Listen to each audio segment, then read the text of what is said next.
अध्याय 25 डरावना त्योहार। घने जंगल के किनारों पर एक शांत शहर में एक लंबे समय से याद रखने में विफल त्योहार की कहानी थी, जिसने एक बार स्थानीय क्षेत्र को आनंद और हंसी दी थी। किसी भी मामले में इस त्योहार का एक नीरस रहस्य था कहा जाता था कि इसके पिछले कलाकारों की आत्माओं से डरावना था। सारा, दूसरी दुनिया की एक निडर प्रतिनिधि, ने डरावने मेले के आख्यानों को सुना था और इस भूतिया और सुनसान मनोरंजन के पीछे की वास्तविकता को उजागर करने के लिए आकर्षित हुई थी। त्योहार अपने धुंधले झंडों और जंग वाली सवारी के साथ वह जगह थी जहां परिवार एक बार खेलों, सवारी और स्वादिष्ट व्यंजनों की सराहना करने के लिए जमा हुए थे। फिर भी त्योहार के अनुभवों का समूह एक चौंकाने वाली दुर्घटना से अलग था, जिसने शहर पर एक स्थायी छाप छोड़ी थी। पड़ोस की किंवदंतियों ने एक विनाशकारी कलाबाजी के बारे में बात की जो बुरी तरह से समाप्त हो गई थी, जिससे कुछ मनोरंजनकर्ताओं की मृत्यु हो गई थी। यह स्वीकार किया गया था कि इन मनोरंजनकर्ताओं की आत्माएं वर्तमान में अपने अंतिम उद्यम को समाप्त करने की कोशिश में मनोरंजन पार्क को डरा देती हैं।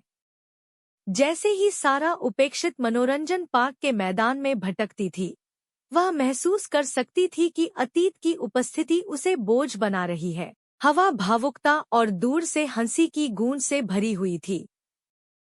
एक रात जब उन्होंने हैगार्ड फनहाउस की जांच की, तो उन्होंने कमजोर प्रकार के निष्पक्ष संगीत को सुना। यह एक डरावना गीत था, एक ऐसी धुन जिसे कुछ समय के लिए नजरअंदाज किया जाना चाहिए था। आवाज के बाद वह एक धूल भरे पुराने कार्निवल तंबू पर आई, जिसका प्रवेश उसे डरावनी रोशनी से भर रहा था। तंबू के अंदर सारा ने मनोरंजन करने वालों की आत्माओं का अनुभव किया। एक टाइटरोप वॉकर, एक जोकर और एक टम्बलर वे अलौकिक संरचना में दिखाई दिए। उनकी आंखें अपने अंतिम उद्यम को पूरा करने की लालसा से भरी हुई थी। आत्माओं ने अपनी दुर्भाग्यपूर्ण कहानी का खुलासा किया कि कैसे कलाबाजी का कार्य पटरी से उतर गया था, जिससे उनकी परेशान करने वाली मृत्यु हो गई थी। वे मेले के लिए बाध्य थे। जब तक वे अपना अंतिम फलदायी प्रदर्शन नहीं कर पाते, तब तक वे सुलह की वास्तविक भावना की खोज करने के लिए अयोग्य थे। इन आत्माओं को निष्कर्ष निकालने में मदद करने के लिए तैयार नहीं होने के कारण सारा ने खुद कलाबाजी का अभ्यास करना शुरू कर दिया। उसने अपनी क्षमताओं को समतल किया, लगातार प्रयास करने वाली उपलब्धि पर हावी रही और एक गोधूली रात के दौरान प्रदर्शन करने का फैसला किया जब आत्माएं देखने के लिए इकट्ठा होंगी।